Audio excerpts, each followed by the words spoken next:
Bonjour, je suis Olivier Girard des éditions du Bélial et je vais vous présenter en quelques minutes notre rentrée. Juste en précisant en préambule que nous c'est une année un petit peu particulière parce que c'est l'année de nos 25 ans. Un quart de siècle qu'on défend de la SF, qu'on publie la revue Bifrost, etc. Donc c'est 25 ans d'engagement. Donc on est très très content de franchir ce cap avec tout un tas de projets super enthousiasmants, quoi.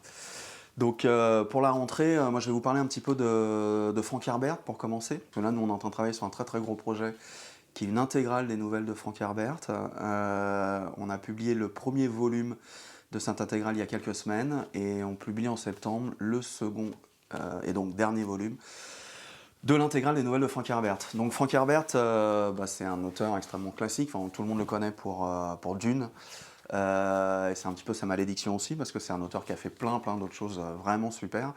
Alors en plus, comme effectivement, là, il y a le film de Villeneuve qui est annoncé en fin d'année et tout ça, enfin, donc c'est Dune. D'autant que Dune, c'est le livre de science-fiction qui en France, historiquement, c'est le plus vendu dans l'histoire de la SF en France. Donc c'est comme ça. Donc c'est vrai que c'est un énorme best-seller et que le film est très très attendu. Or, il se trouve que ce mec-là, il a écrit plein d'autres romans absolument intéressants et beaucoup de nouvelles. Et donc nous, on s'est intéressé, nous au Bélial, on a une appétence particulière pour les nouvelles, et on s'est intéressé évidemment spécifiquement aux nouvelles de Frank Herbert. Et donc on réunit vraiment l'intégrale de ces nouvelles. Donc c'est 40 ans d'écriture, hein, en 2 volumes de 600 pages chacun, c'est très très costaud. Donc le premier court sur 1952-1962, et le second qu'on sort donc là en septembre, c'est 1964-1979. Et donc ça c'est 41 textes, l'intégrale des textes de Frank Herbert. Alors c'est absolument passionnant parce qu'évidemment on voit les débuts de l'auteur jusqu'à quasiment la fin. Donc il y a toutes ces thématiques abordées, toutes les choses qui sont en gestation, qu'on va éventuellement retrouver ailleurs. L'écologie évidemment, parce que Frank Herbert c'est un auteur qui est reconnu en SF, disons, notamment à travers Dune, pour avoir apporté des thématiques écologiques au domaine. Alors il y a eu d'autres auteurs, mais c'est vrai qu'on a beaucoup retenu ça. Donc voilà, donc là on est vraiment dans du patrimonial, dans du travail de fond. Il y a de l'inédit aussi, hein, parce que tout n'avait jamais été réuni ni traduit. Donc il y a un petit quart de texte inédit. Et là voilà, c'est en 2 très gros volumes. Vous avez l'ensemble de l'œuvre de Frank Herbert au niveau des fictions courtes. Donc voilà pour Herbert. Alors après, nous, on a une rentrée qui est un petit peu axée sur les auteurs francophones. Et c'est quand même un truc un peu notable chez nous, parce qu'on publie assez peu d'auteurs français. Alors c'est peut-être lié, enfin nous on a peut-être une grille d'exigence un peu aiguë, je ne sais pas. Parce qu'on reçoit beaucoup de manuscrits, hein, mais on en publie très peu. Et là, on publie un jeune auteur, vraiment un auteur qu'on a monté au Bélial, notamment à travers la revue Bifrost, qui s'appelle Olivier Caruso. Et là, c'est un petit peu son premier texte d'ampleur parce qu'on le publie, ça s'appelle Symposium Inc.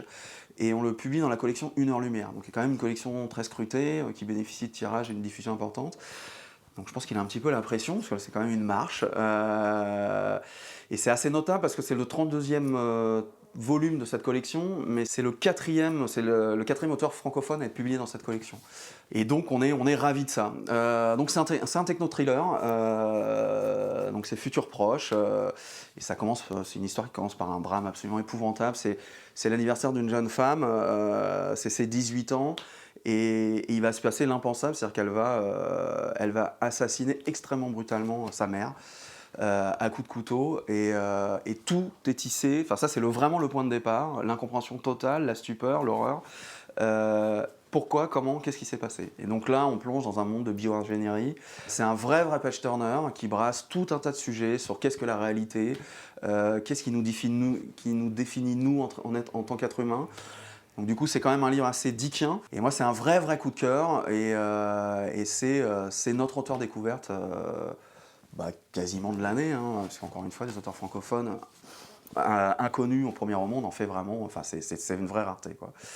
Et puis on conclura avec un autre auteur français, donc voilà, c'est là où je disais qu'il y a quand même un petit focus, une focale sur les francophones. Et donc ça c'est Jean Barré.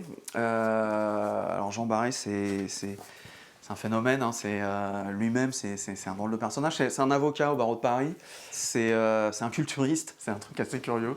C'est un mec qui fait 1,75 m, il fait 115 kilos de muscles. Et en même temps, il est associé dans un très très gros cabinet parisien.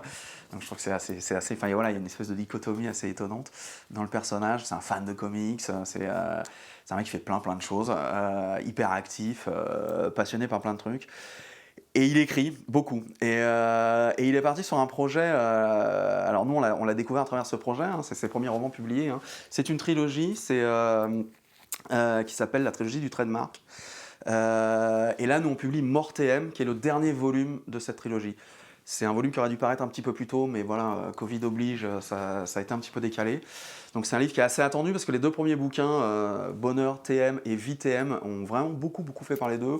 Les deux ont été finalistes au Grand Prix de l'Imaginaire, il a été invité dans tout un tas de festivals. Pareil, hein, c'est un jeune auteur, là c'est son 3e roman, mais réellement qui monte. Alors Jean Barrès, c'est super disruptif, hein, c'est pour plutôt vous raconter les bouquins, parce que c'est très dur à pitcher, c'est un projet, hein, la trilogie du Trademark. Les livres sont indépendants, mais il s'occupe du même projet. Et son projet, il faut avoir en tête ce que c'est que la pléonexie. La pléonexie, c'est un truc vieux comme le monde, hein, c'est l'appétence de l'homme à vouloir accumuler plus, voilà, toujours plus. C'est un truc qu'on retrouve chez Platon, enfin en philosophie, c'est un truc extrêmement connu, quoi. Et donc Jean, il est parti de là-dessus. Pourquoi il est parti là-dessus? Parce que alors, il lit la pléonexie à un autre penseur de la révolution industrielle qui s'appelle Bernard Mandeville et qui a écrit un petit bouquin un petit peu curieux qui s'appelle la fable des abeilles. C'est un livre assez connu. Et dans ce livre-là, lui, il avance l'hypothèse enfin, il dit à ses lecteurs, prospérer enfin, le vice privé bénéficie au bien public. C'est-à-dire aller dans le vice, hyper consommer, la drogue, la prostitution. On est au XVIIIe siècle. Hein, il faut y aller plein pot parce que ça va profiter à tout le monde. Et pourquoi ça profite à tout le monde? Pour un truc qui va nous rappeler immédiatement quelque chose, c'est le ruissellement. C'est-à-dire que enrichissez-vous, et même si vous vous enrichissez en faisant le mal, la société s'en portera que mieux du fait du ruissellement. Le ruissellement, c'est un truc dont on entend parler au sommet de l'État en ce moment.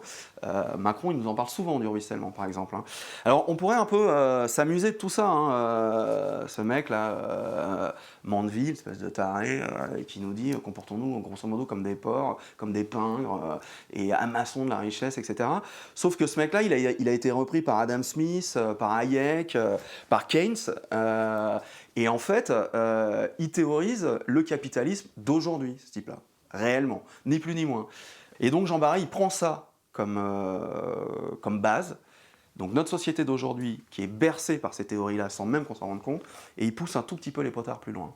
Donc il dit, voilà, si on continue, si on pousse Mandeville à son maximum, ou un petit, enfin, peut-être pas, mais encore un peu plus loin, voilà ce que ça donnerait. Et là, on rentre dans la science-fiction, donc c'est à la fois super drôle, et c'est complètement épouvantable. Voilà, c'est de la SF politique, disruptive, hyper trash, et en même temps complètement éclairante. On éclate de rire, en même temps on est effaré. Enfin, c'est vraiment une expérience, quoi, de lire Jean Barré, quoi. Donc voilà, on va s'arrêter là-dessus, mais la trilogie du Trademark, en SF, clairement, c'est important, quoi. Voilà, merci.